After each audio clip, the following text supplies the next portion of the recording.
Thank you very much. It's a real pleasure to be here for this debate. The motion for the debate reads, "The battle for the countryside, Britain should rewild its uplands," which can seem to some maybe an arcane subject. Not to me, however, nor I imagine to you, and certainly not to our speakers. The challenge that you face is to choose between competing options and sharply contrasting visions, not only about the future character of a great swathe of Britain's most treasured landscape, but more broadly, a character that goes to the heart of a wider debate about the environment.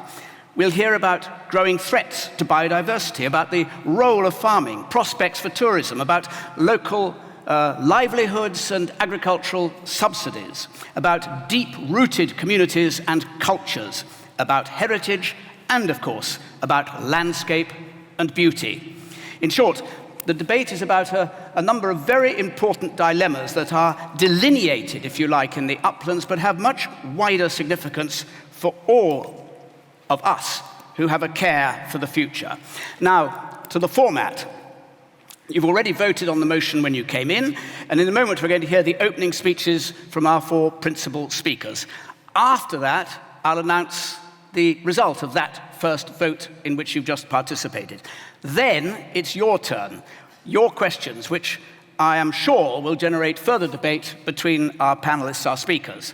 And after that, the protagonists will deliver short summing up speeches, which we then deliver the final vote on. And that is where we come to our first speaker. For the motion, George Monbiot, Guardian journalist, environmental campaigner, author of some, I totted it up, some 16 books on that issue of the environment and related questions. His most recent feral Rewilding the Land, Sea and Human Life sets out his vision for a new way of living by re-engaging with nature in a positive way. He recently, incidentally, helped to found the charity Rewilding Britain, which seeks to redefine people's relationship to the living, natural world. George Monbiot.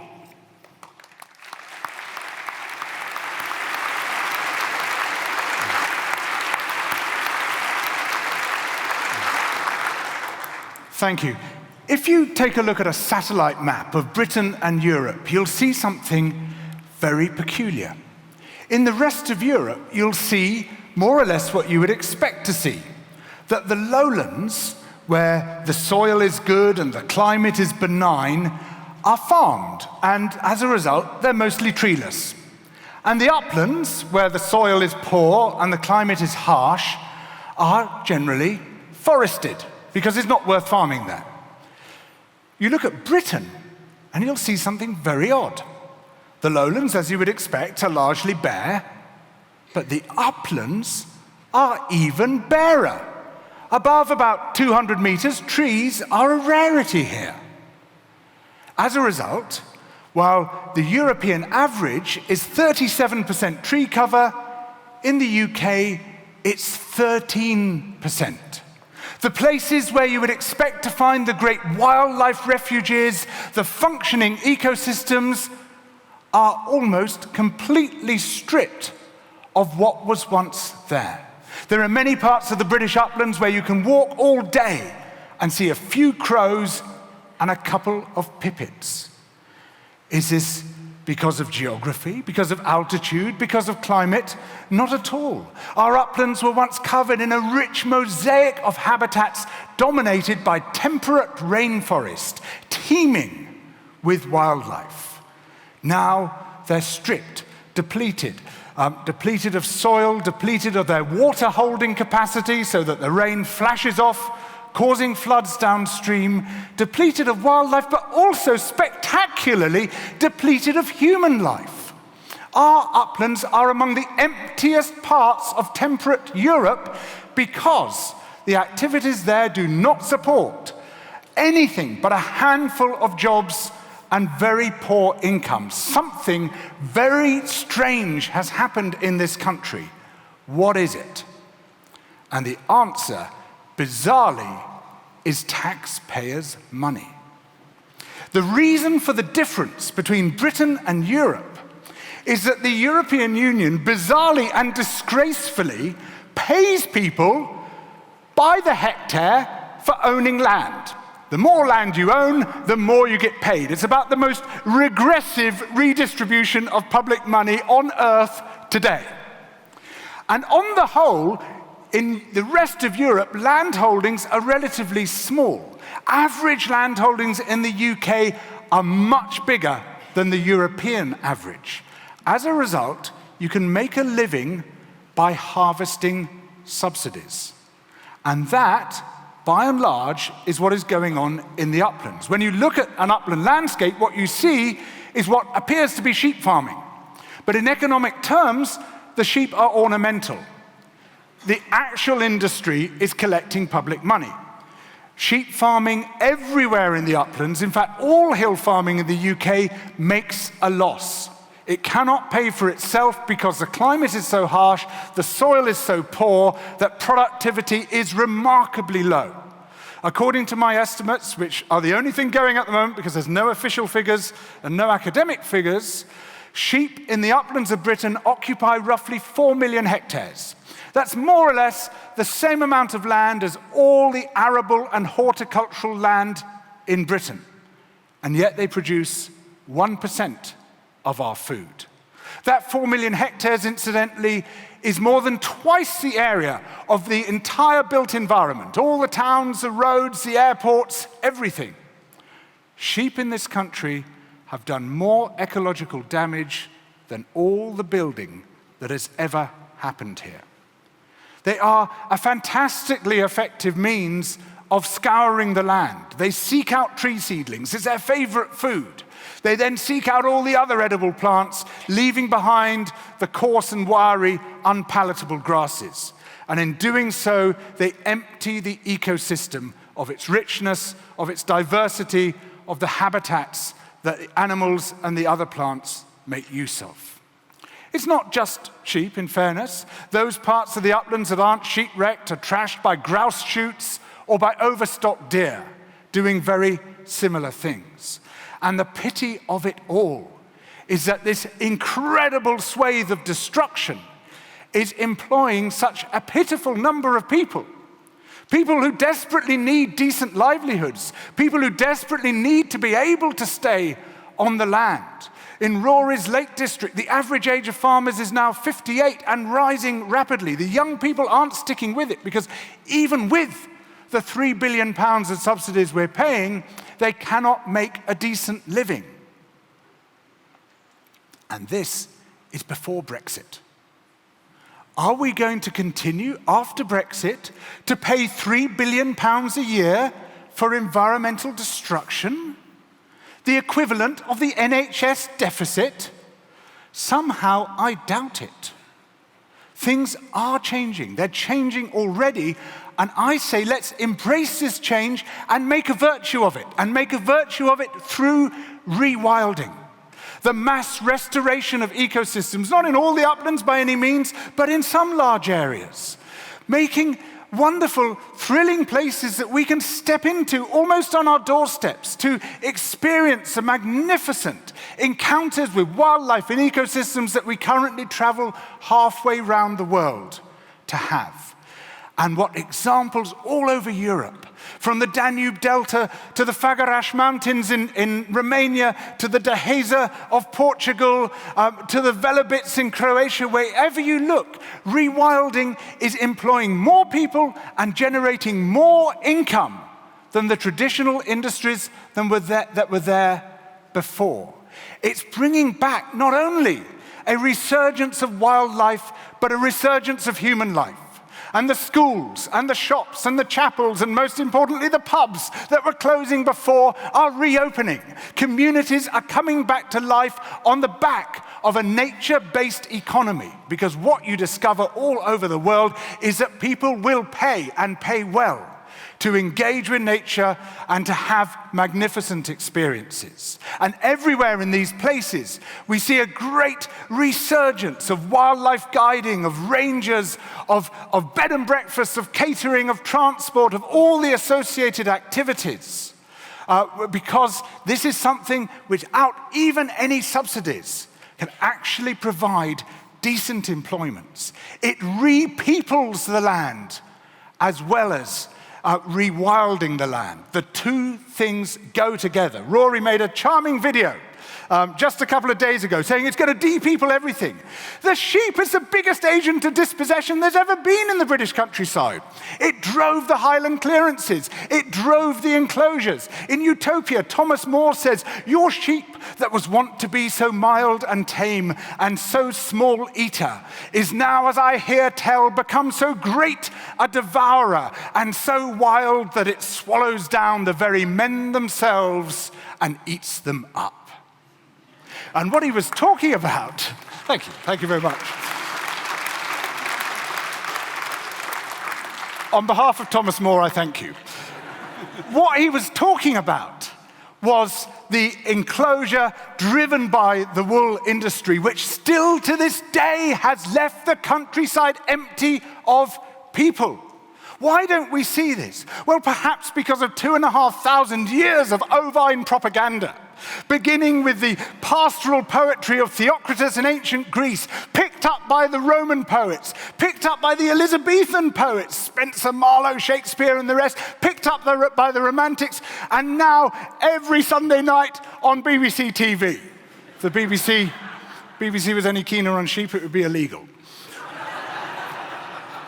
And as a result of this, we are blinded to the realities of what is going on, that this agency has stripped human life and wildlife from our land. But we could have a totally different economy coupled with a totally different ecology. I envisage large areas of the land where we can see a revival of highly depleted wildlife, like wildcats, like capercaillies, a return of missing wildlife, everything from pelicans to lynx, from cranes to beavers, where we can enhance our lives, and the people who host us through reviving their economies can enhance theirs. Ladies and gentlemen, why would we not embrace this change? Why would we retain a failed model? Why would we be stuck in a past which cannot deliver for the future?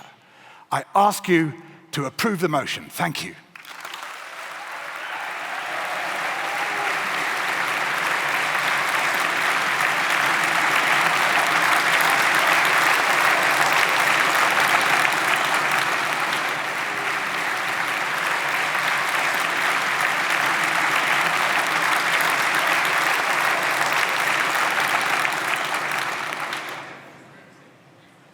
And now our first speaker against the motion is Minette Batters. She's president of the NFU, first woman president, incidentally, represents agriculture and horticulture in England and Wales. She runs a tenanted sheep family farm in Wiltshire, where she farms cattle, sheep, and arable. And she co-founded two campaigns, amongst other things that she's done, Ladies in Beef and the Great British Beef Week. Minette Batters.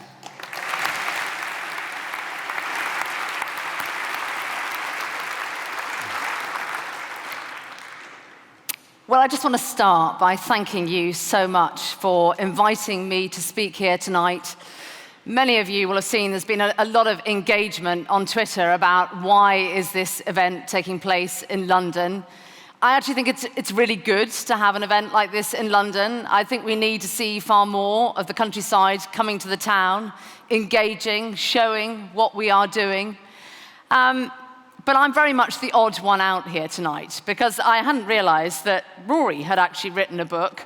My other partners in crime here or not have written several books, and I haven't written any books. I am first and foremost a farmer. And I might be president of the NFU now, but my earliest childhood memory was of wanting to farm. I grew up with parents who farmed in partnership with my current landlords. And I can remember from a very, very early age having a complete love of cows and an absolute determination to farm where I had grown up. That wasn't going to be possible, though, because we didn't have succession tenancy, and I grew up with a father who was very adamant that women did not go into farming. And of course, the more you're told you can't have something, in my case, the more I wanted it and the more determined I was to have it. So in 1998, I took on a very derelict farm with no fences, no buildings, a few fairly derelict suckler cows, and every single friend I knew saying, for goodness sake, don't do it. You have a successful career, don't. I've never, for 1 minute, regretted that decision I made. And I guess the point I want to get across to you tonight is farmers are experts in their own field. I would acknowledge that the CAP has taken them down many a wrong alley. I would acknowledge that we can do things much better, and I hope I'll get that point across to you. But for me, what does farming mean to me? You cannot beat seeing new life come into this world. Seeing a calf born, seeing a lamb born, it is, for me, the most uplifting feeling that I can see. And helping new life come into the world, as I had to do 2 weeks ago, I always took the decision in this job that I would work every weekend, I wouldn't have any help. Of course, all the problems are at weekends. So we had a breech calving, that's when a calf is coming backwards, just as bad as it is with a human baby, it has to come out fast. Pull the calf out, not breathing, massage its heart, open its mouth, breathe into its mouth, and eventually it takes its first gulp of air. I tell you, there's no better feeling. Tonight, the motion, the battle for the countryside. Britain should rewild its uplands. I'm delighted to see our distinguished Secretary of State, firstly still in his job, thank goodness, and Michael Gove had the sense to talk about health and harmony. Battles, this is nature, this is the countryside. Battles have no place in that field. I brought, look, from the back, they look the same, don't they? Penguin books. Feral by George Monbiot and The Shepherd's Life by James Reedbanks. 2 great books. And a lot of tonight's debate will be around whether you're in the feral camp or whether you're in the James Reedbanks camp. I hope tonight I can do James Reedbanks justice and bring to life the uplands. Firstly, can I just ask how many farmers there are in the audience? Could you just put your hands up? So, not many, but how many uplands farmers? Okay, so we literally, I think I can count them on one hand. I think there are 5. That is quite important. There are only 5 upland farmers in the room, and it is their lives that we are talking about. So how many upland farmers are there? Are there 100? Are there 500? George talks about them in fairly disposable terms. Actually, in England, there are 6,500 upland farmers. So the uplands are, in the first instance, they are owned. They are cultural landscapes. They are small, farmed landscapes. And they were agreed by consensus in the 1940s. So how many people go to the uplands, to this barren wilderness? Well, actually, 70 million people visit the uplands every year. Now, many of you will know the Lake District, many of you will know Exmoor. It's like comparing apples with pears. They are incredibly diverse in what they have to offer. But ultimately, 70 million people go there, and they hold 86% of open access. So that is why people go there, because they can see the beauty. My friend Andrea was there recently, and I said to Andrea, I'm doing this debate with George. He's going to be tough, he's going to want things different, he's going to want it rewilded, he's going to say there's a couple of crows and no trees, and that's it. Come back and tell me what is there. So she came back and she said, well, firstly, I'm covered in bites all over for the invertebrates that have been biting me on my 2-week camping trip. It is alive, she said, especially in the mornings. It is alive with birdsong. She came back and she said it had been the best holiday she'd ever had. So those 70 million people that visit, let's break this down. George talks about subsidy. Most governments across the world support agriculture in one way or another because they want to see food stay at a consistent price. We have a new opportunity to build a new structure for the UK based on what we have to offer and how important that is. But 70 million people, and we have £230 million worth of public funding that is going into the uplands. So if you break that down, that is less than £3.30 per person per visit. Now, I don't know about you, where you live and where you park your cars. I can't even park my car for 1 hour in the city centre car park. Now, you can go to the Uplands. I think that is a phenomenal return on investment for less than £3.30 per person. And of course, support is there to provide things that the market can't deliver on. So 70% of our water comes from the Uplands. 28 out of the 38 dragonfly species are in the Uplands. Now, last week I was in Holland talking to the Dutch farmers, and I had the chance to ask them about the Oosterwoude project. It's been a rewilding project just east of Amsterdam. It's 5,000 hectares in total. And it was an area of land that, as George says in his book, it's a good idea, and it'll be interesting to see what happened. And that is how it started, as a good idea, and we'll see what happened. Well, it is an absolute disaster zone. The trees have gone, the wildlife has gone, and the animals that were introduced are starving. So that is cattle, horses, and deer. The Farmers' Union over there said farmers would be put in prison for what has happened. And for the Dutch families in Amsterdam, instead of taking their children there to enjoy the beauty and the splendor, they take their children there at weekends loaded up with hay to feed the animals. The point I'm trying to make is you can't just stand back and hand over to nature. The point I made at the beginning about farmers being experts, we have to manage the landscape. The UK, whether we like it or not, is a farmed landscape. And the uplands have been farmed for millennia. Now, I couldn't come here tonight as a lowland farmer without speaking to my great friend in Northumberland, Graham Dixon. Now, I took the chair of the Environment Agency up to meet Graham, and Graham bowled up to me and he said, "Oh, you're that woman from the Environment Agency." And I said, "No, I'm not. I'm your president of the NFU." And I thought, oh no, here we go, another grumpy upland farmer. And you know what? He gave the most phenomenal presentation. So he's finishing 2,000 lambs for M&S. He stopped the village of Elwinton flooding with his natural flood risk management measures. And he's the farm behind the 5-point sheep lameness plan that was launched 3 years ago at the Oxford Farming Conference. To say Emma was bowled over by him is an understatement, and he is now working in partnership with the Environment Agency, rolling out the natural flood risk management measures that they are delivering. And I said to Graham, if this was you standing here tonight, what do you really think we have to offer? He said, does everybody in that room want high welfare, nutrient-dense, safe, affordable food? Do they want that? I would say yes. Do they recognize farmers' role in mitigating climate change? That we can plant more trees, we can do this in a way that really, really works for everybody, like I've shown at Elwinton? And are we going to rebalance agriculture's relationship with nature? Does Brexit offer us an opportunity to do things differently? Yes, it does. The point I want to get across to you tonight, and I feel so passionate and so worried about not landing that point with this intelligent audience, is farmers going forwards are the solution.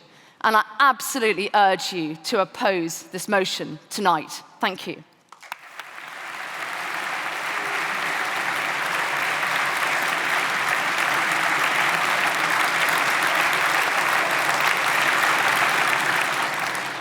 Our second speaker for the motion is Mark Cocker, acclaimed as an author and as a naturalist. His latest book is called Our Place: Can We Save Britain's Wildlife Before It Is Too Late? And he argues in that our world has become increasingly denatured, bare of flowers, of animals, and of birdsong. And he examines in the book the threat to the British countryside posed by agribusiness and landed estates. Mark Cocker.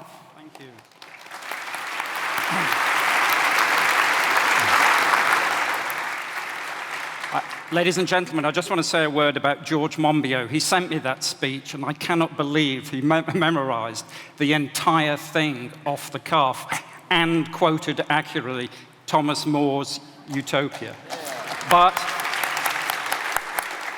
So thank you, George, for a compelling account of how and why we should bring nature back to our uplands. I want to delve a little into two background issues, circling back on one of the points that George made, but also offer a final reflection on the real challenge we face in our relationship with the rest of life in these islands.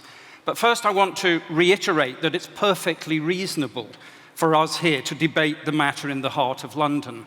I raise it precisely because a number of people have said constantly on Twitter in the run-up to this event that it's a subject entirely for rural communities to discuss amongst themselves. They have argued, what can you, city dwellers by and large, know about the lives of distant hill farmers or the challenges that we face? What right have you here in Westminster to reflect on these questions? Well, they are correct in one sense. Most of us don't own or manage land. 55 million of us living in towns or cities own an average of 7/100ths of an acre. But it doesn't mean that we don't play a part in the administration and conduct of what happens on the land of others. Because for the last 80 years, we have paid scores of billions of pounds to landowners. My money, your money, Jonathan, and your Secretary of State, Michael Gove, and it's great to have you here. 3 billion of it on average every year goes to farmers. There is a perverse dimension to this because you might assume that in a progressive country, the most needy would be best rewarded. But that isn't how it works. The biggest sums go to the biggest landowners. Our largest landowner, the Duke of Buccleuch, with his 244,000 acres of Scotland, was in receipt in 2016 and 17 of £2,075,938.51. And the reason we give him so much, because the more land you own, the more money you receive. That levering of money out of the public purse from the ordinary citizen, and even from the poorest to the richest, is nothing less than feudalism. It is unjust. It has to end. But for our purposes, understanding the scale of that financial giveaway allows us to sweep aside the argument put forward by farmers or their supporters that what happens on their land is nobody's business but theirs. It is our business. We have a right to discuss it and be involved in the future of our land. It may not be a case of insisting that farmers must do exactly what we want, but we are completely within our rights to discuss it, and it's perfectly okay for us to ask that things change. So why do they need to change? My second point is to clarify what subsidies, marching in lockstep with a system of agricultural intensification, have inflicted on our country during the last century. In effect, the British people have had to endure the most radical simplification of their country. Where once there was complexity, filigree, beauty, and meaning, there are now, in large measure, uniformly engineered arable monocultures or a rectilinear system of grazed field comprised of nothing but livestock and grass. One overlooked but fundamental part of that simplification is what has happened to the human diversity in those same places. At the height of subsidy-driven intensification, Conservative MP Richard Boddy judged that we'd lost 130,000 small farmers in a single generation from the 1960s. Its impact on the non-human inhabitants of these islands that comprise our countryside has been nothing short of devastating. From England, we've lost 99% of 4 million acres of flower-rich meadows. In southern England, large moths have declined by 40% in the last few decades. 3/4 of all British butterflies have declined in either abundance or distribution in the last 40 years. During the 20th century, we lost 1 million ponds. All our amphibians and reptiles are threatened as a consequence. These figures only glance at the real impact which these losses carry. They're just numbers. They don't express the individual heartache which this has inflicted on millions of people, tens of thousands, all over the country. So I want to tell you a little bit about how the decline of birds impacted upon me. This is what intensification and subsidies have done to the places where I was born, in Buxton in Derbyshire. Precisely the kind of area where we could do something other than overgraze it with sheep. When I was a child of 12 to 18, this was a landscape of lapwings and grey partridges, snipe and reed buntings. Woodcocks performed their fabulous roding displays over our garden in the evenings. And just up the road in the woods, above where I lived, I'd see wood warblers singing in the beeches. Cuckoos sang every spring morning. There were redstarts and tree pipits, spotted flycatchers and common sandpipers around the reservoir. They were part of my daily life, most moving, and I remember it vividly, a moment in 1972 when I first saw as a 12-year-old boy a ringoozle, a migrant upland thrush with a plaintive, wild voice that bred in the gritstone cloughs. Since then, all of those birds that I have mentioned have gone completely or remain merely as occasional visitors as part of a red-letter day whenever they're sighted. They've not just gone from Buxton and from my daily life, those species have declined nationwide by between 60 to 95%. All of them, every single one. Overall, in the last 40 years, we know we have lost 44 million breeding birds. That's what happens when you strip nature down to the very stump. That's what happens as a consequence of a subsidy-driven industrial farming regime over 80 years that pursues only production and treats land as a medium for tax breaks or for profit. Land is so much more than that. Nature is at the heart of our spiritual lives. It's a safety valve for our mental well-being. It's the theatre for all forms of physical exercise. It's a key driver of our cultural life.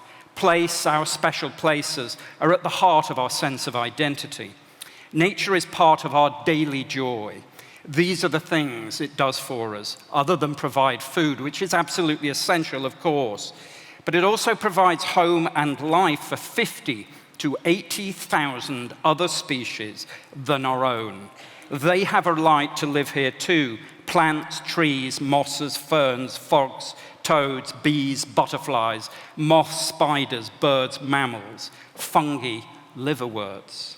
Yet the State of Nature report of 2016, the most authoritative audit of British wildlife ever undertaken, judged England to be the 28th most denatured country on Earth.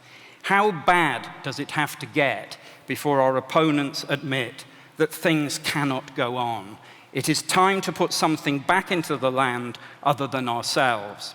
I'm going to close by telling a very short anecdote. A reader of my book wrote to me recently about what happened on his Norfolk allotment.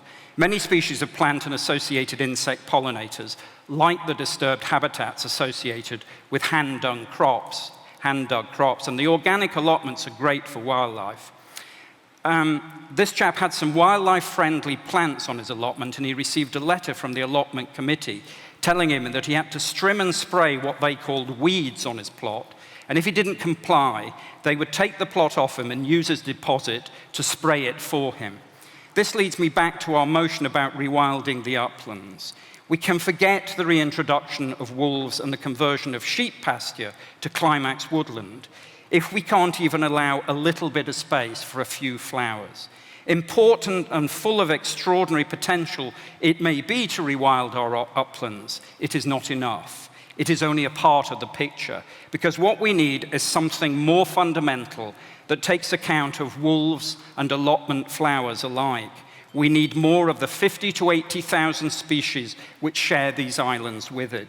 We need more nature in the uplands, but we need it everywhere. We need it in our cities, in our back gardens, in our civic spaces. What is rewilding but allowing more nature to coexist alongside us?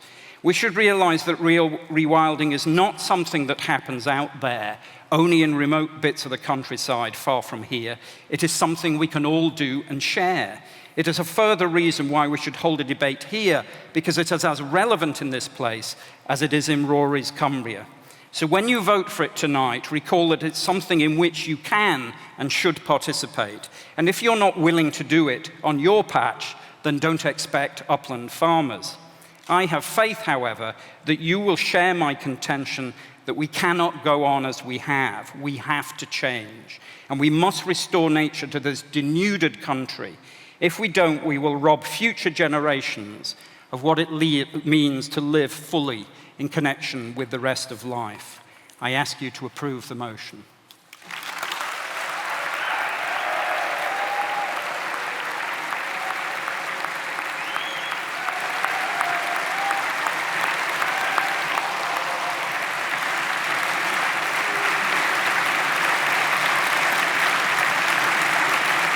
Our second speaker against the motion is Rory Stewart, the Conservative MP for Penrith and the Borders, and the Border. He therefore is the MP for the constituency in England with the largest percentage of uplands. In 2018, he was made Justice Minister, and as we speak, so far as I know, he's still Justice Minister. Before that, he was the Minister of State. Is that true? Oh, just checking.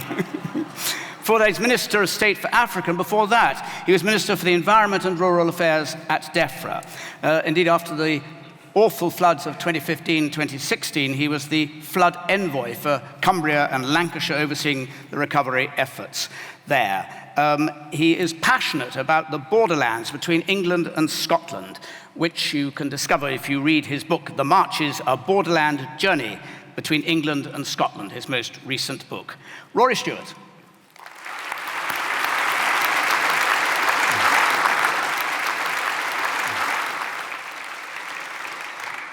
Well, thank you very much indeed. This is a very, very serious debate. And although we've had a lot of very entertaining speeches, it is important to try to clarify what the differences are between our positions. So I'm going to be a little bit boring to begin. Right? The key point about this debate is it is about rewilding the uplands. It is not about whether or not we care about nature in Britain. So we need to begin absolutely by acknowledging that a lot of what George and Mark have said is 100% absolutely true. There has been a terrible loss in Britain, particularly since 1940s, since the Second World War, in terms of beauty, in terms of wildlife, in terms of meaning. A lot of that has unfortunately been driven through the 40s, 50s, and 60s by agricultural policy long before anybody joined the European Union. An enormous amount of damage has also been done by forestry plantation. Damage has been done by cities. Damage has also been done by abandonment of land. All of this together means that everything that George and Mark have said in terms of environmental damage is absolutely correct. And I'm not here in any way to challenge their erudition, their knowledge. The question is, how do we respond to this? And in particular, do we respond to this in terms of this motion, which is and is only about rewilding the uplands? Now, that means that I have to deal with two quite different people here, right? One of them, of course, is George. Now, it's extremely difficult arguing against a man of such immense chutzpah, erudition, able to quote Thomas More off the top of his head, who talks sometimes in Guardian articles about his delight at the notion of reintroducing the Asian elephant and the rhino, only to change positions and suggest he doesn't really mean that, he means the wolf and the lynx, who talks about creating two Serengetis in Europe, and then shifts back to saying perhaps Britain is too small. I ought to know how difficult it is to argue against someone like this. I ought to know how difficult it is to try to make small, detailed, reasonable arguments against someone like this. I worked for Boris Johnson.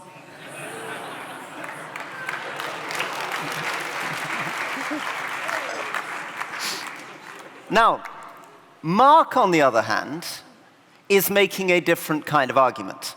Mark is making a very, very powerful argument for the British environment. But very little of his argument, if you listen to it carefully, was about rewilding or about rewilding the uplands. He talked with immense passion and conviction about the loss of butterflies. Many of those butterflies would not flourish in the close canopy temperate rainforest that George Monbiot is imagining appearing through a rewilded uplands. Many of the species which have been evoked by Mark's powerful speech, and this might even extend to lapwings and curlew, may also not flourish in a close forested or even scrubbed environment.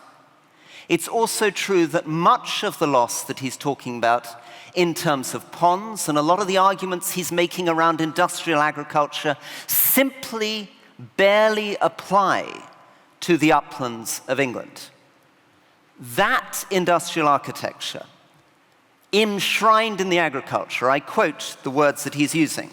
He's talking about arable monoculture. He's talking about rectilineal pastoral systems. These are simply not characteristic of the uplands. In fact, most of the land that George is concerned about, most of the uplands that he's concerned about, and with reason, and he has strong arguments here, most of that is simply not rectilineal. It hasn't received large amounts of fertilizer. It hasn't received large amounts of pesticide. Effectively, the claim that George is making is that the uplands have been overstocked. But that's not the only claims that he's making. And I'm going to be a little bit boring just for 45 seconds to try to point out why it's quite important to focus on the claims that are actually being made. And I'm sorry if I'm sounding a little bit legalistic here. In that amazingly charming exposition by George, he began with a great fact. He produced a great vision. Europe in general has 37% woodland cover. Britain, by contrast, has only 13%. And what is responsible for this? It is subsidies, and in particular, the subsidies of the European Union. What is the problem with this argument? The problem with this argument is that woodland cover today in Britain is larger than any time since the 14th century. The entire amount of woodland cover in Britain in 1900 was 3%. Would George like to explain exactly how we went from 3% coverage in 1900 to 13% coverage today, and somehow it's all the fault of European Union subsidies? Shades of Boris Johnson begin to appear in my mind, right? And the reason why I'm doing this is that it is quite important to understand what's really going on. And it's quite important to understand the kind of solutions that George is proposing. Not Mark, because as I say, Mark is basically making an argument that I 100% agree on. Mark should be on this side of the table. Mark is arguing for good environmental restoration projects, and in particular, he's put a huge focus on the catastrophic damage to our lowlands. The uplands, ironically, contain most of the triple SIs in Britain. It is exactly because there has not been intensive agriculture in the uplands that we now end up in the perverse situation that environmentalists are trying to argue for the displacement of farmers from the uplands as a reward for the fact that those farmers did not trash the environment in the same way that the lowlands were trashed.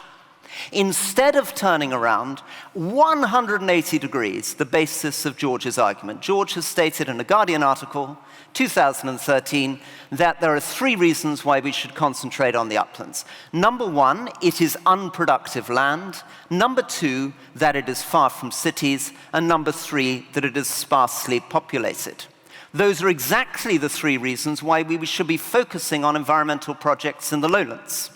That fertile, productive land is far more capable of generating biodiversity. The key example of the kind of rewilding we should be doing in this country, and by rewilding, of course, I don't mean the visions of the Yellowstone National Park that George sometimes tongue-in-cheek evokes, of wolves and lynxes and great romping herbivores, Serengetis, is in fact what's happening in Knepp in Sussex at the moment. A really strong example of how taking 3,500 acres of lowland farm can deliver species such as the nightingale, such as the turtle dove, which of course do not live in the uplands. That loss of the nightingale has absolutely nothing to do with the uplands. Again, It should be close to cities and close to populated areas because the natural capital value lies partly, as George implies, in humans getting into that landscape. Far more health benefits will accrue to the populations if we did, and this is my radical proposal for you to take on these radical proposals, if we rewilded the greenbelt. Right? If we planted trees all the way around London, then the benefits would be extraordinary. School children would get out into that environment. The health benefits of walking in that environment would follow. The air quality benefits that would follow from foresting the greenbelt in terms of nitrogen dioxide and sulfur dioxide emissions in London would be astonishing. Doing it in the uplands achieves none of these benefits. And insofar as there is a population in the uplands, it is because of something I wish to finish on. The fundamental point is firstly that these upland farmers are people who live there, who own that land, who have rights and who are working unbelievably hard day in, day out to preserve it. But finally, that the landscape that they are preserving is the landscape we dream of when we fight on the Western Front. That landscape of wild uplands and pasture, of sheep and dry stone walls embodies not just history, but meaning which is central to our identity. Thank you very much indeed.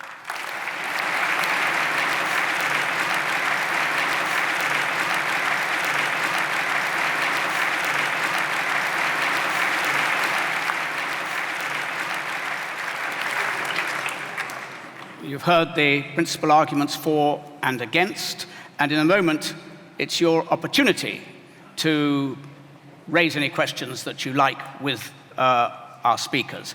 But before that, you will want to know, I'm sure, what the vote was before we started. For the motion, rewilding, 61%, against 13%, undecided, 26%. See what happens when we have the final vote. So, who's going to kick off with questions and thoughts from the floor? We've got one down here, number 1. I'd like to know if the panel agree that in order to reduce the worst impacts of climate change, we need a lot more trees to absorb the carbon dioxide, which is driving climate change, as recommended by the Zero Carbon Britain report. Okay, I'm going to hold that and take a lot more trees, is that question, to deal with climate change. Up the back, the number 4. So yeah, I'm wondering if we can have a bit of the best of both worlds. Some research that's come out of the University of Exeter shows that the presence of beavers on land, a pair of beavers over 5 years built 15 dams in an enclosure site, and they trapped 100 tons of sediment coming off farmland, the surrounding land. 70% of that soil was farmland soil. They also reduced phosphate flow by a quarter and nitrates by a third. They seem to have this great role in buffering our aquatic habitats. What are you asking? So I'm wondering, if the sort of, as well as that effect, they can buffer against flooding in the uplands. So surely, is there not a role for beavers in rewilding the uplands, but also supporting farming communities there and the impacts they may be having? Okay, trees and beavers. The role of trees. Minette, first of all. Look, I mentioned it with what Graham Dixon had said. I mean, yes, we can plant more trees. We've actually got more trees now than we had 100 years ago, and in the last 5 years, the Woodland Trust have worked with farmers and planted 1 million trees. So it isn't just about planting trees. Mitigating the challenges of climate change is a huge job. As custodians of 70% of the land, I think farmers have a massive role and really are up for taking on that challenge and delivering on it. But yes, absolutely supportive of more trees in the right place and as part of a cohesive catchment-based approach, because the point being catchments are incredibly different, farming systems are different, and you've got to work with the catchment in order to get the biggest bang for buck for climate change. So yes, absolutely support what you're saying in the right place. George, Rory made the point earlier, 3% in 1900 of the land was covered with trees, now 13%, which suggests an increase. I noticed earlier you talked about you said some large areas should be rewilded. Put those two things together. How much more woodland cover do you want to see? All right, well, on Rory's point, the point about Europe is that the woodland has recovered in the uplands.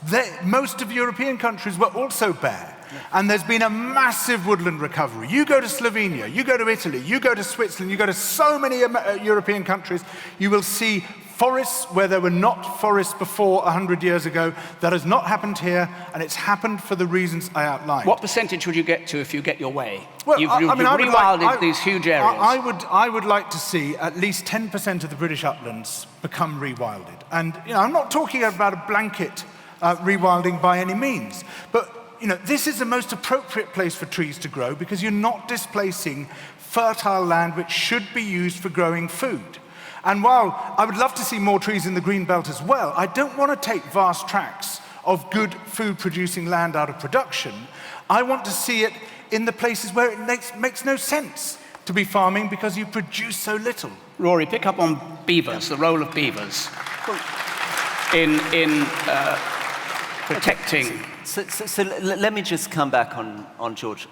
The fundamental point about Britain is that we have been very densely populated for a very, very long time. These trees have not disappeared from Britain recently. If you look at the uplands where I live in the Lake District, you can see from the positioning of Roman signal stations that this land was deforested at the time of the Romans. You can see from the positioning of Neolithic standing stones, which relied on astronomical visions, and you can see also from pollen sampling and from the nature of the peat that this land was deforested a very long time ago. In fact, the majority of Britain, as George knows and as Mark knows, was deforested during the Neolithic period. Is that an argument against reforesting? It's not an argument against reforesting. It's not an argument against reforesting, but it is an important fact to register in people's mind that George is not talking about returning to the recent past. So insofar as we care about the history of the British landscape, the meaning embedded in that landscape, and the sense in which that landscape is the roots and growth of our civilization. And so far as we care about seeing those Neolithic standing stones, those archaeological sites, that medieval woodland, that moorland, those butterflies, those birds, these things are not consistent with attempting, and it would be very difficult, given the nature of the peat, to reforest the upland. At the same time, this point about Europe is simply not true. The woodland cover in Poland, for example, in the 18th and 19th century, was approximately 40% of the landmass when it was 3% in Britain. It is currently in Poland at about 28%. The story fundamentally is that these European countries were much wilder, and insofar as scrub and trees have returned to Europe, they have returned because of depopulation, abandonment of those areas. Okay. Mark, would you pick up on the beaver question in the context of what you were saying about the denaturing? Yes. Can I talk about beavers and trees? Well, they seem to go together quite often, don't they, one way or another? The first thing to say is that, of course, beavers would be part... I mean, the other thing to qualify is that Rory tried, in a fantastically skillful military maneuver, to split George and me up. And I applaud his fabulous strategy that would have been a great success in Afghanistan, but doesn't work here. I was simply fleshing out some of the underpinning arguments that drive George's main contention that the uplands are the place. It's the cheapest and most meaningful part to make the biggest impact as quickly as possible. Just the on same thing to say about beavers. No, just before you come to beavers, in what you were saying, you talked about industrialized agriculture. Yeah. The point was made against that there's very little industrialized agriculture in the uplands as opposed to the denatured lowlands. Is that, so does your argument not attach more to the lowlands than it does to the uplands? The classic part of that is that when subsidies were applied to the head of sheep in Cumbria and Derbyshire, the numbers of sheep stocked on individual farms rocketed.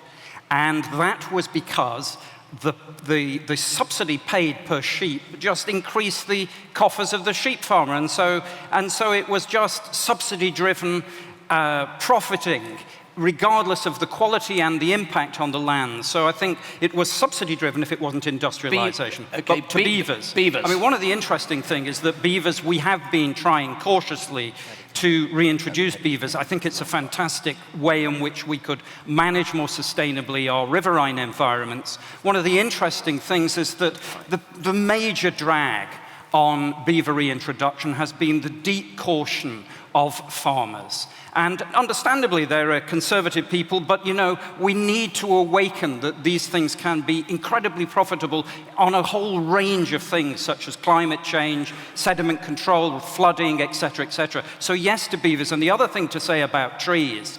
Last thing quickly, because I must move on. No, go on. Okay, I'm sure trees will come up again. In the third or fourth row, I can't quite see because the lights are glaring at us. There was a woman with her hand up with dark hair. Hello, yes. I would like to ask about predation. This is probably for Mark. I think probably all of us in this room are very worried about butterflies and songbirds being on the decline. Who is not worried in this room about the decline of butterflies? Right, 100% are with you. Okay, good. That's a good start. But I feel that farmers always get the blame for this, and particularly intensive agriculture. And something that isn't talked about enough is predation. We worry about hedgehogs, and in the hedgehog debate, it's always about the lack of habitat, but actually, very few people mention that badgers eat hedgehogs. Badgers are a huge predator, the biggest predator. Songbirds are down so severely. Sparrowhawks, there's a clue in the name. Sparrowhawks eat sparrows. And yet the RSPB only protect songs of prey. Okay, point taken, predation. Mark. Well, each issue has to be taken on its own. I mean, the other thing to say is a blue tit is a predator. Young blue tits in your bird box are nothing but caterpillar larvae. But the reason that songbirds have declined, or some songbirds has declined, is not the increase in sparrowhawks. It's an old chestnut. All of the studies that have been done, one classic example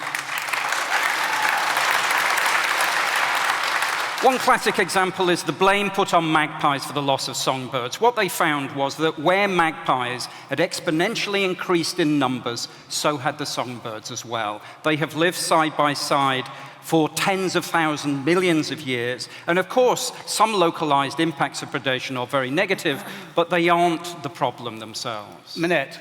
Look, predation has huge impact. I just want to, Mark, you talk about headage payments. It is really naughty to do that. 20 years ago, headage payments ended. 20 years ago. You bring it up tonight to sensationalize the argument. They went 20 years ago. It is not relevant to the farming of today. But the point on predation, I am lucky enough to farm on the Wiltshire-Hampshire Avon. I can see Teresa Dent from the Game and Wildlife Conservancy Trust, and we as farmers have come together in order to make sure that we get the lapwing back in the numbers that we want on the Avon Valley. Now, what we have found is that we have to put a special protection over the lapwing nests in order to keep the foxes away. The lapwings are coming back onto the Avon Valley, but predation is a massive issue. The fox doesn't have a natural predator, the badger doesn't have a natural predator, and if you've got ground nesting birds, you've got to have the right environment for it. And, we have to take that seriously. You can't just say predation isn't an issue. Of course it is an issue. If you're a ground nesting bird and you lay your eggs on the ground, it is not rocket science to work out that they are easy fodder for anything to come along and eat. Okay, I'm going to take a number of questions. There's so many, and I'm afraid we're going to cherry-pick the questions if necessary. Where number 2 is just there, over there. My name is Mark Blackie-Dord, and I live on the edge of the Appleby's Site of Special Scientific Importance, on the edge of the North York Moors. Can you stand up so that people can see you? And we seem to enjoy on those moors a quality of natural life, lapwing, curlews, and ring ouzels, which Mr. Monbiot seemed to have never noticed. I don't think he's ever been on a moor in his life. Does he, if I assure him that there is immense wealth of wildlife, and particular ground-nesting birds, which would be exterminated by his ruddy, temperate forest, doesn't he feel slightly sorry for English natural life? I said I was going to take more, but I want George to respond to that quickly, and I'll bring in down here. Yes. Well, in response to both Mark and indeed Minette, I would ask, how did nature cope before we came along?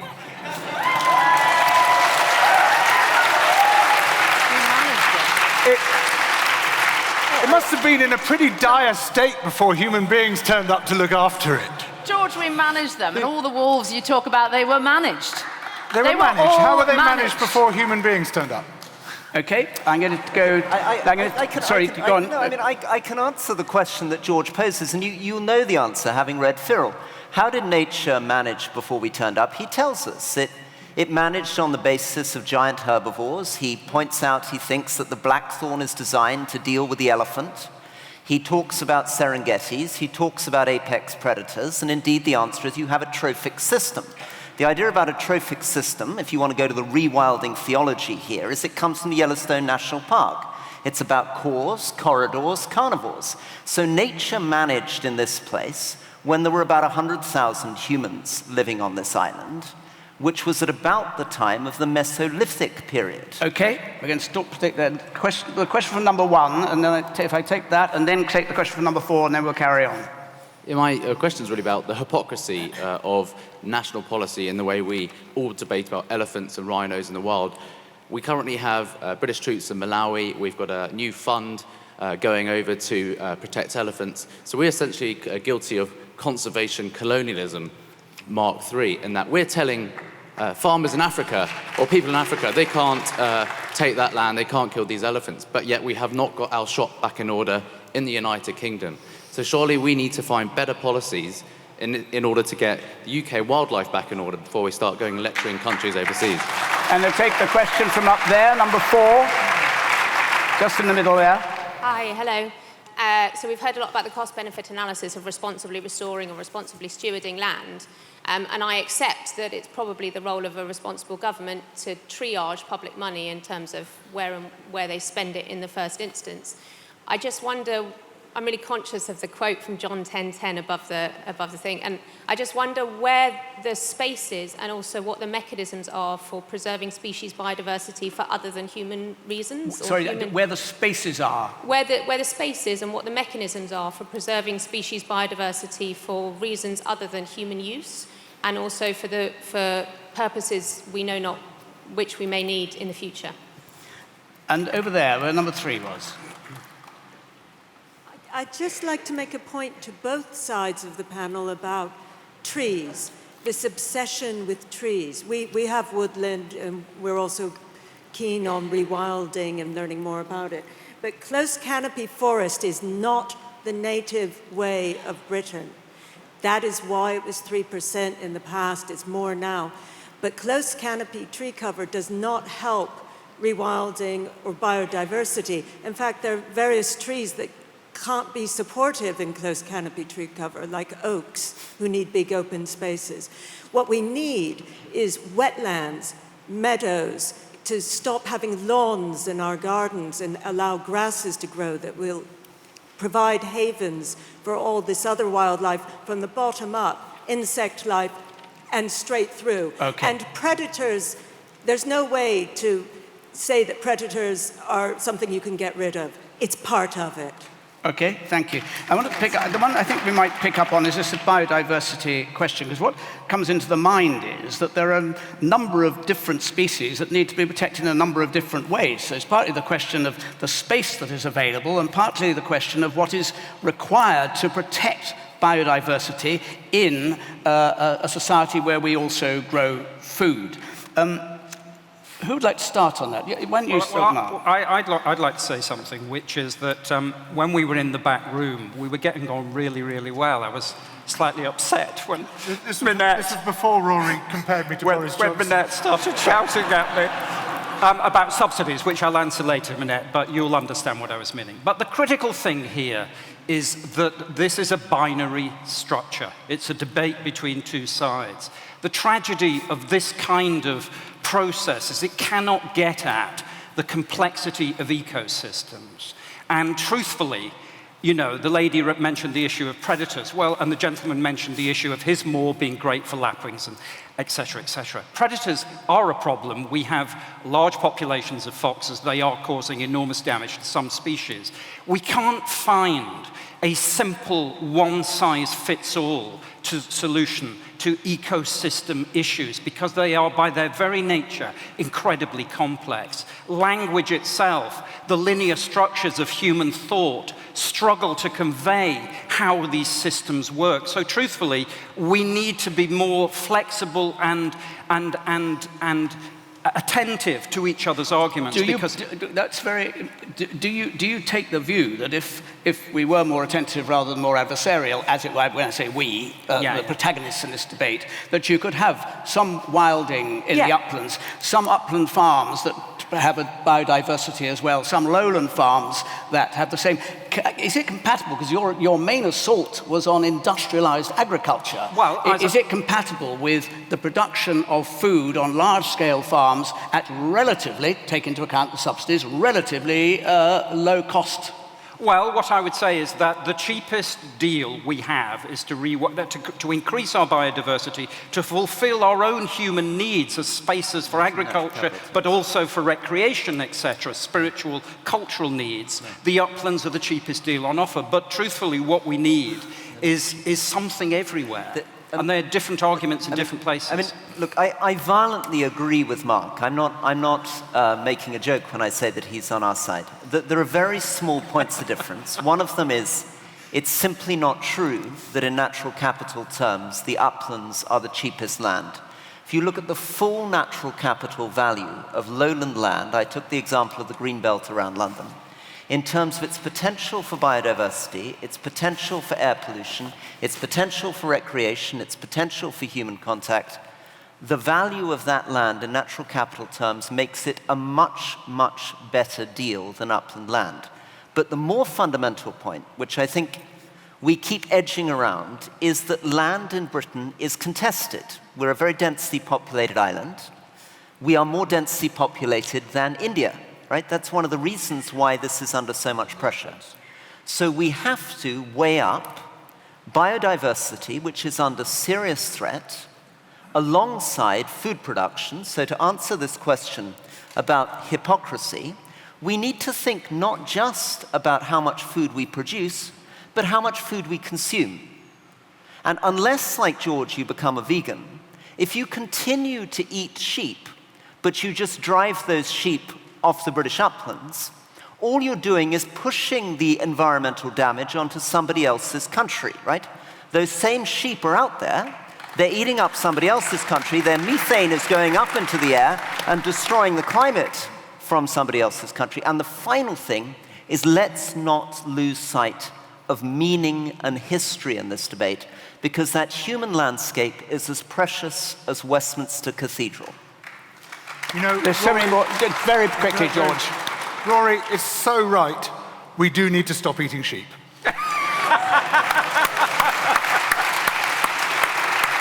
Yes, just in there, and then number 4, and then down here, and there's so many, I'd love to bring everyone in, we're not going to be able to, so up there, number 4 first, then number 1, and then there's the guy here whose arm is nearly falling off, it's been up for the last 27 minutes. In the front row. So, 4's question. About 30 years ago, my brothers and I inherited 220 acres of essentially pit props. We were growing pit props for mines. My grandfather made, I think, a tax-based investment in the 1950s on the edge of a major UK city. For 30 years, my brothers and I have been in the planning system. And as far as I'm aware, the only way that we can rewild these coniferous trees into deciduous woodland is through some form of planning development, some sort of housing. Now, the problem with that is, on the edge of a city, that you immediately have the planning system attacked by people who don't like the idea of houses, and I can understand that. But the people who live in those houses don't get to vote because they're not in that village at that time. So I'd like to ask the panel, how can we rewild on a micro scale as individual landowners if we need to build houses, and what effect would that have on the planning system to resolve that problem? Thank you. Okay, thank you. And down, where was the next one? Down here. Yeah, it's down here, number one. I'm a farmer, I'm a member of the NFU, and I agree with Minette that farmers could do much to make a difference. The problem is we get a lot of your money for doing nothing, and we've got a lot of your money for doing nothing for a very long time, and things have to change. Having said that, farmers are very, very good. Are very, very good at producing things, and nature conservation organisations are not. So there's a lot we can learn from farmers, and we should be doing that. But when it comes to beavers, I worked with beavers for 20 years, and we talk about the uplands. One of the huge problems we have is that there are very few trees up there. And if we're going to have beavers up there doing all the marvellous things they do, producing a landscape which has 80% greater biomass, 80% greater biodiversity, which is literally shrilling, calling, thrumming with life, we are going to have to replant those uplands, put the trees back, and then restore them on a scale that we're also not used to doing. Because in Britain, we focus on small species, and this is a big animal. Thank you very much. And down here at the front, and then I'm going to go over this side. I'm trying to get a bit more gender equality than I'm able to get when I look around at the faces. So there we are. Number 3, after we've heard this one down here. I'm confused about the economics. Can you stand up to Yes, I'm please? confused by the economics of the question. I have one question for each side. For Rory and Minette's side, how do you confront this apparent fact that upland farming is uneconomic? Can you explain that? It doesn't seem to be worth doing. On the other hand, for the other side, your ambitions are that there would be a great increase in economic value from people visiting these uplands if they were rewilded. But given the immense economic value, which is shown by tourism in, for example, the Lake District, is that realistic? Okay. Rory, first of all. Okay. Or Minette. So the answer to this question is that I was rather surprised by George saying that the uplands are depopulated. Any of you who have queued in Ambleside for an hour and a half or visited Ullswater would be a bit surprised by this. My constituency is, of course, more densely populated than it's been at any time in history. And in fact, all these things that George is talking about, guides, archery, outdoor industries, are driving our economy. We generate £2.4 billion a year out of the uplands as they currently stand. Now, how does the economics work to this question? The subsidies, as Minette points out, per farmer, for delivering that to the visitor, we get about 14 million visitors a year, works out at about £3.20 per visitor for our heritage, for the contribution they make to our dry stone walls and to that landscape which they visit. By contrast, the amount of money which you as the taxpayer give to the Victoria and Albert Museum compared to the number of visitors at that museum works out at £14.50 per visitor. So the economic argument for this on the basis of tourism is that you are getting, for about a quarter of the amount of money, all that delight of the Lake District preserved by those farmers. I'll come back to you, Minette. No, George, Sure. your economic case. Sure. So there was two surveys, one conducted by the National Trust, one by Newton Rigg College, both of which did a very similar thing. They showed people pictures of the Lake District with more and more trees in those pictures. They'd photoshopped trees in. And first they asked people, what is the current state of the Lake District? And almost everybody pointed to the pictures with more trees than there actually are. Then they said, what would you like the state of the Lake District to be? And overwhelmingly, people chose more trees, not just than there are, but than they thought there were. It's not the subsidies and the sheep farming that are drawing people in. This crazy equation that money that we're spending translates into tourism, there's no link between those things at all, except possibly a negative link. George, You've got often one. So George, the question, do you accept on the statistic? I don't want to. Who wants to stop a flow? Do you accept that there are approximately 70 million, and per capita per visit that equates to, according to Minette, 330, and he's downing the price 320. That in its own terms is economically cheap for the user. They're dividing farm subsidies by the number of visitors. Now, I might as well divide the number of spiders in Britain by the number of visitors. The two things are not connected. Minette.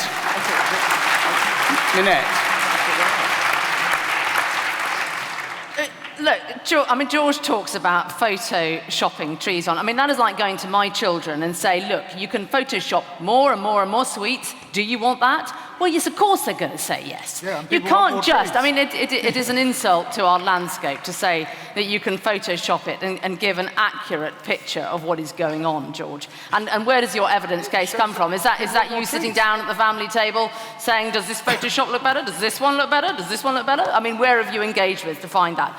The other point on profitable farming in the uplands, there is a challenge for the UK and that we have a very high cost of regulation in the UK. Now, if you compare us to a country like New Zealand that hasn't chosen to regulate on water quality, it is starting to now because it has to. We have been doing that for many years. And regulation is not free. Regulation costs. You cannot say that upland farmers are unprofitable. There's clear evidence, if you look at the AHDB work, that shows that actually the top 25% are absolutely in profit. And there are many things in a new policy we can do to look at driving profitability, not least sorting out the supply chain and making sure that farmers are at least getting a fair return.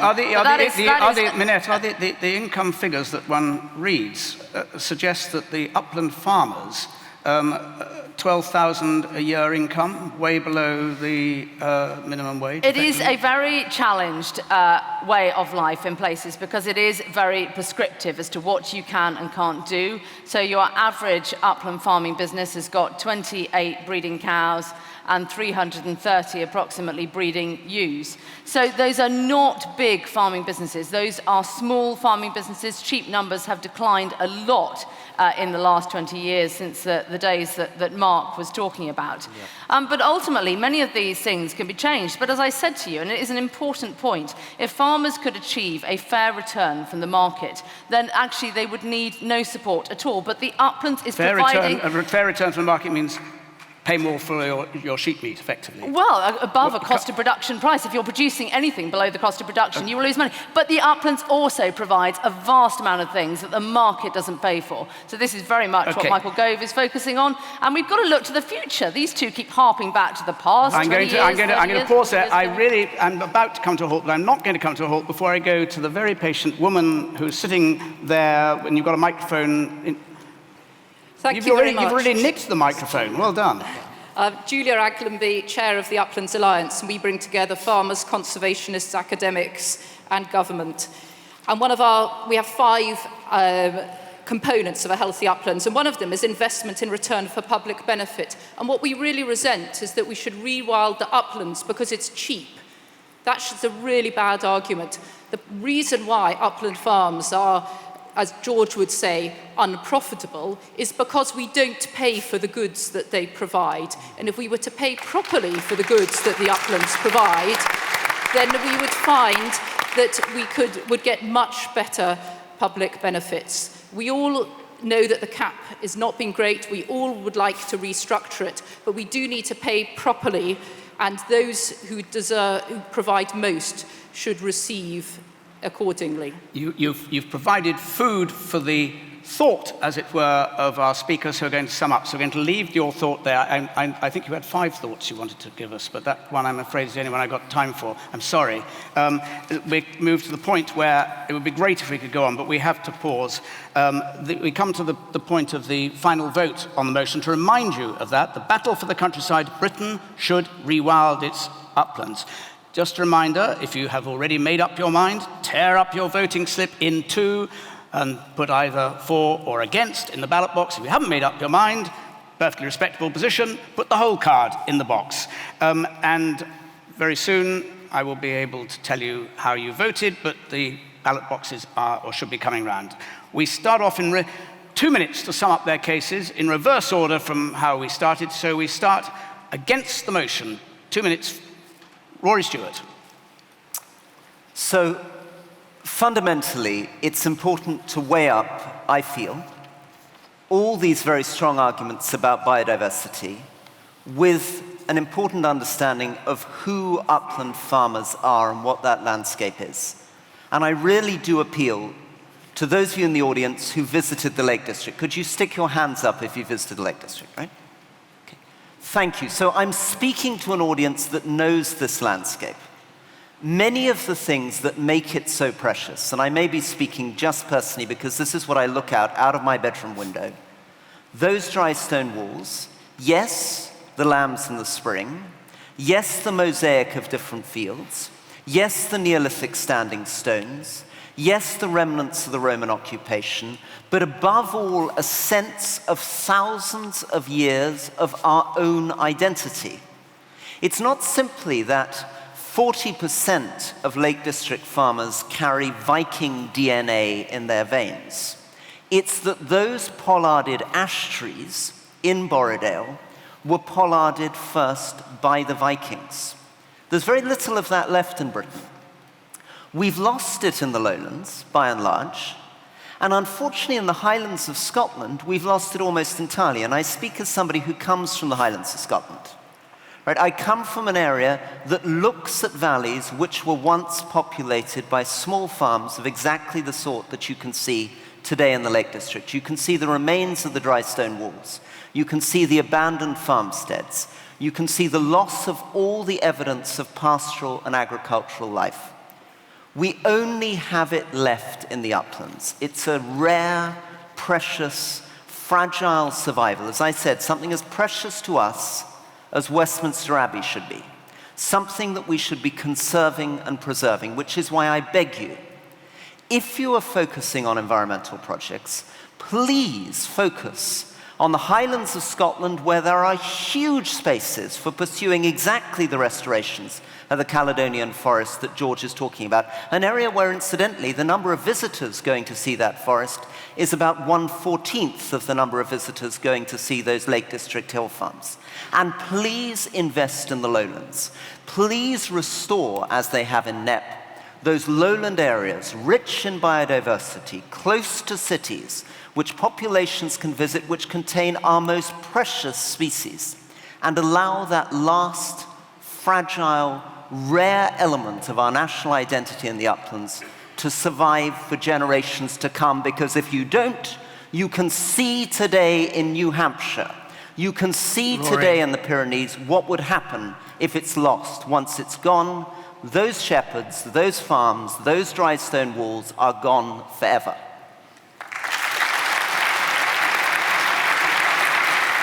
Thank you. And now speaking, Mark, you don't have to get up there, you can come and do it down here. In fact, it's part of the rule of the game, you have to just be seated. Not allowed to stand, unless you really choose. Okay. There is a global context to this debate, which I think is important to remind ourselves of, and that is that the rest of life on our planet is in crisis. We heard earlier this spring that the northern white rhino has gone extinct. Giraffes and lions, which were part of my childhood imaginative world, are now threatened with extinction. 50% of all wildlife populations on this planet have gone in the last 40 years. There are 7.5 billion human beings. 4/5 of the seas, of the fished areas of the sea, are now fished to or beyond their capacity. In Europe alone, we lost 200 million pairs of breeding birds. We are in a real crisis, and we have been very bad at valuing the rest of life. We are coming to appreciate it, and we've had a knockabout occasion tonight. We've had some fun, but the truth is that really what I found was a kind of consensual from all sides that we need to change. So we've got Michael Gove here tonight, and it is a fantastic opportunity, regardless of whether we rewild the uplands, vote for it, because we have to vote for a fundamentally different way with our relationship with the rest of life. So I ask you to vote for it to send a signal, regardless of the arguments themselves, because that is the most powerful thing the audience can do. Well, we can go into them, you can hear the knockabout, but we need more nature. The uplands are a fantastic place to start. I urge you to vote for this motion.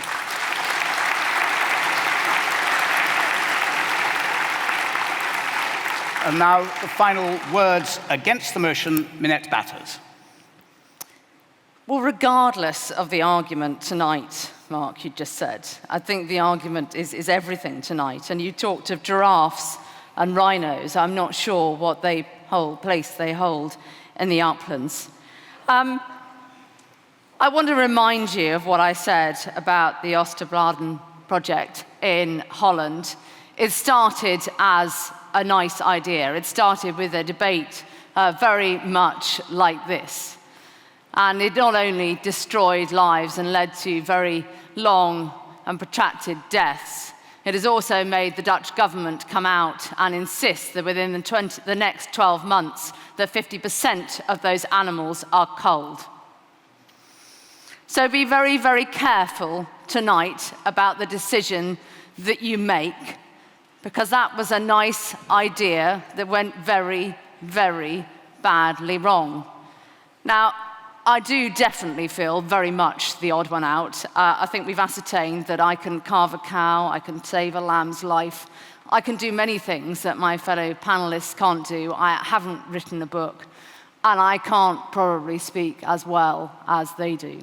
But I can speak up passionately with enormous pride for the people that aren't here tonight, that I could count on one hand when I know that there are 6,500 upland farmers in England alone.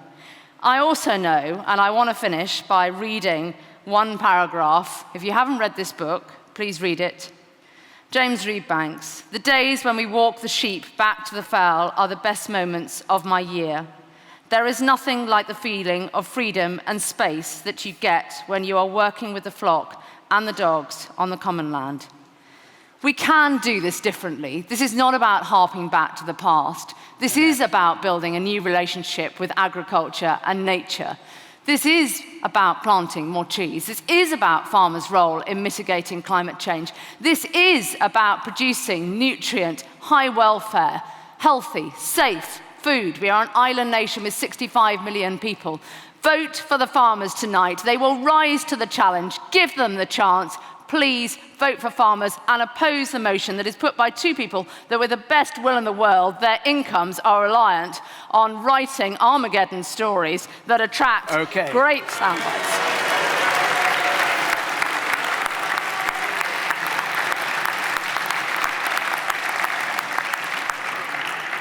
And now, finally, for the motion, George Monbiot.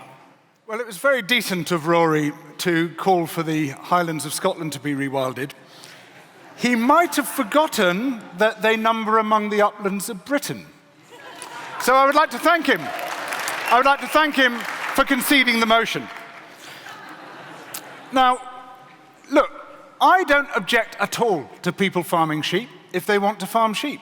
It's a free country. Let people farm sheep. I do object to paying for it. I do object to paying for the environmental harm that it causes. Now, post-Brexit, when we lose the European subsidies, we're going to have to make some pretty hard decisions about what we are going to fund. Are we going to spend $3 billion on continuing the subsidy system, given that that equates to the NHS deficit? Or are we going to use it to plug the NHS deficit? Are we going to start spending money for environmental restoration in places where it makes sense, to actually commission public goods rather than public harms in terms of both ecological restoration and economic restoration? We can hear the scare stories. Minette plucks out this one case of Oostvaardersplassen. But there are scores of fantastic, highly successful rewilding projects around Europe which are working ecologically, working socially, working economically, bringing back people onto the land. And ladies and gentlemen, the one thing they have not addressed is how they're going to sustain their vision, which is a vision rooted in the past of keeping farmers on the fells. Given that the incomes are already collapsing with subsidies, are they going to herd them onto the land at gunpoint and force them to keep sheep? By contrast, what I'm putting forward is a vision which can take place without subsidies, without duress, without going back to a romantic imagined past, but to a glowing future. A future which is richer for people and richer for wildlife. Thank you.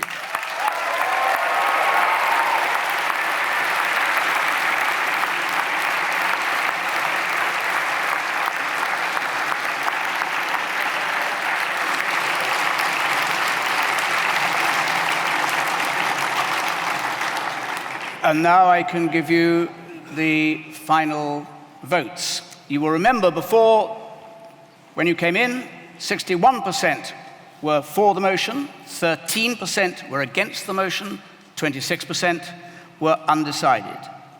After the debate, 52% were for the motion, 39% were against, and 9% were undecided, which is a swing against the proposers of the motion or of their argument of 18%. That's the outcome. My job now is simply to say thank you. I thought, I'm sure you did too, that everyone, Minette, spoke with eloquence, passion, demonstrating the extreme importance to everyone involved of this massively significant debate. So thank you to George Monbiot, Rory Stewart, Mark Cocker, and Minette Batters.